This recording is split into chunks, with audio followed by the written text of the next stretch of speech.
4টে মতো বড় সাইজের আমকে সুন্দর করে ধুয়ে ছোট ছোট পিস পিস করে কেটে নিয়েছি। যেগুলো আটি শক্ত হয়ে গেছিলো সেগুলো ছোট পিস করা যায়নি, তো এগুলোকে আমি একটু নুন আর হলুদের সাথে ভাপ দিয়ে নেব।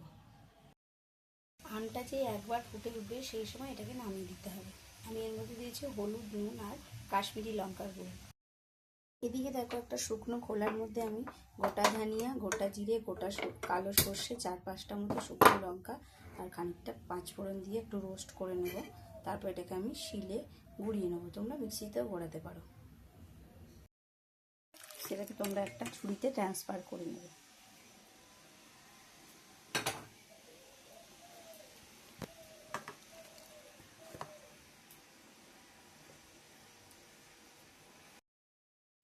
একদম বেশি ভাজা করবে না, একটু আধ ভাজা করে তারপর একটু ঠান্ডা করার অপেক্ষা করে এটাকে গুঁড়িয়ে নেবে। আধ ভাঙা করে এটাকে গুঁড়িয়ে নেবে।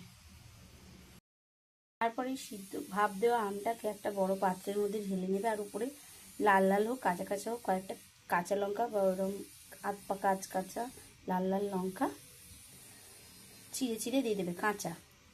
আর মশলাটা উপর দিয়ে সরিয়ে কাঁচা তেল দিয়ে দেবে। এইভাবে যদি আচারটা তুমি বানাও, এর মধ্যে কোনো ভিনেগার দিতে হবে না, আর রোদে দেওয়ার ঝামেলাও লাগবে না। তুমি এটাকে বছরের পর বছর সংরক্ষণ করে রাখতে পারবে। এইবার এটাকে তুমি যখনই তেল কমে যাবে তুমি কাঁচা তেল হালকা হালকা করে অ্যাড করতে পারবে। আর যখন চামচ আচারটা তুমি কোনো বয়েম বা পাত্র থেকে বের করবে, ভিজে চামচ বা ভিজে হাত দিয়ে এর মধ্যে হাত দেবে না, তাহলে ফাঙ্গাস করতে পারে। এইভাবে এটা আমার মায়ের রেসিপি, একবার সবাই তোমরা এটা বানিয়ে খেয়ে দেখো। মাত্র 5 মিনিটে আমি এই আচারটা করে ফেলেছি, মাত্র 5 মিনিটে।